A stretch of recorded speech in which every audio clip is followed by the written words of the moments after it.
shirka jaraa'idan maanta isku kun yeeray waxaan doonayaa dhowr arrimood kala hadlo waxa arrimahaas ka mid ah oo badankooda ku saabsan yihiin sanaag bari iyo sanaag gobolka sanaagba oo xogaana arrimo badan oo iska daba dhacay jiraan marka hore maalmahan iyo maalmo dhaweyd wax la sheegay ciidan ka goostay meesha sanaag bari dadku haddaanay mesela ana xogaal u ahayn waxa laga yaabaa waxaan ciidan badan goosanaya maxay yihiin la yiraahdo waxa doonay horta dadka inay ka dhaadhiciyo waxani waxay yihiin waxa gobolada ka qaraqamaysan ciidamo badan oo qaarkood 25 sano qaramaysnaayeen oo degaankoogu fadhiya wax hawlo oo ay qaranka u qabtaan aanay jirin hawlgal ma fuliyaan meeshooda wax kuma qabtaan haddana waxaanu siinaa mushaar inagoo eegana waxyaabo badan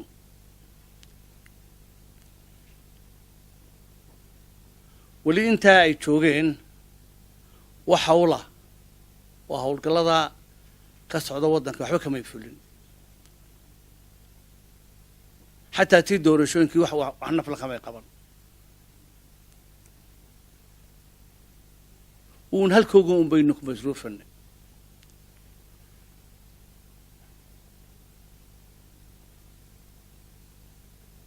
mid waxay ku dhacday waxaan noqon nidhi wareen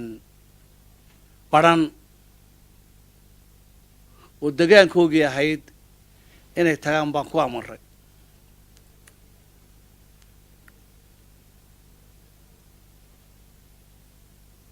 waxay noo sheegeen iyaga iyo kuwa Puntland inuu heshiis ka dhaxeeyay oo inaanay isku weerarin ay ahayd marka qoladii kale Puntland ay kaga baxday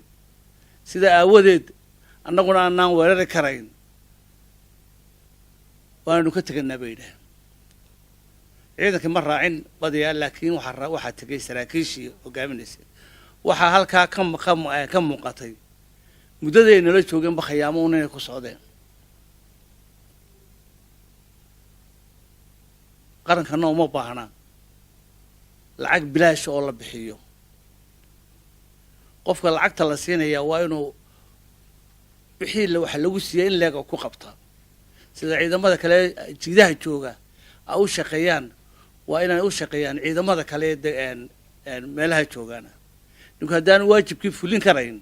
inuu lacag qaato maaha inuu sii joogana maaha waxaan leeyahay waan la saayiray intaasoo dhan baanu ku eegana waa la saayiray kuwa tagaya kuwa kalaba ma baahna qaranku inay iska tagaan ba wanaagsan waan ku faraxsanahay inay iska tageen maxaa yeelay waxay qarankooga waxaan qarashahay inay ula fadhiyaan ma jiro lacag bilaasha oo dadka oo cashuurta dadka laga ururiyay oo ay bilaash ku qaataan ayaa ayuun bay qaataan waxay nooga soo noqday inoo fuliyaan ma jiro marka dadka caynkaas oo kale inay ka tagaan oo markii horeba odayaal yidhaaheen noo qarameeya dee laguma sii jiri karo waxaan leeyahay way mahadsanyihiin kuwa naga tegey kuwa kale ee ka dambeeya ee aan waxba taraynay in iska tagaan baa wanaagsan oo loo baahna nin aan waxba qabanaynin inuu lacag ummaddu leedahay oo cashuur laga qaaday inuu qaato maaha sidaa aawadeed dadku haddaanay fahamsanayn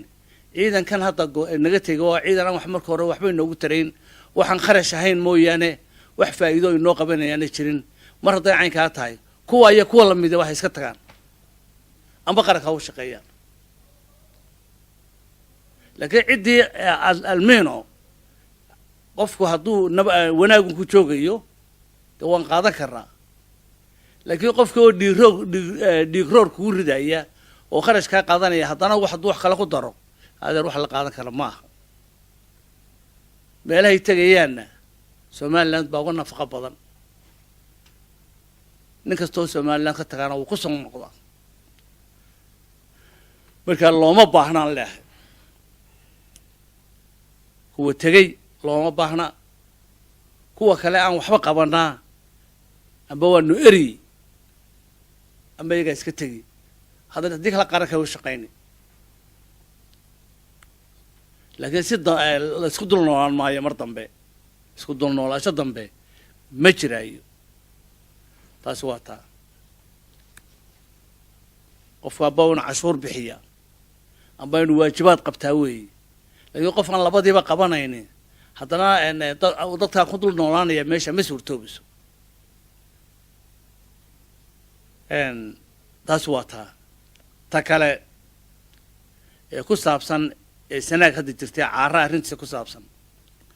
caara wuxuu ahaa korneyl ka tirsan ciidamada waana ogyihiin ciidamadu way yaqaanaa in dhib badan oo dhibaatooyin badan sanaag ka geystay buu ahaa halkan miiskan saraakiisha joogtaan baa ku xidhnaa isagoo 4 nin loo haystay dilkood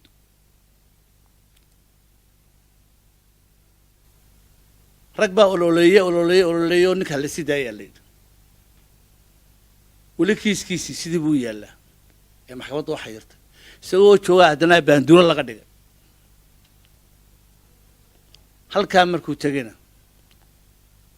uu muddo joogayna waa ka dhacay mushaarkii ciidanka ee dhexdoo fadhiista haddana waa ka tegay Puntland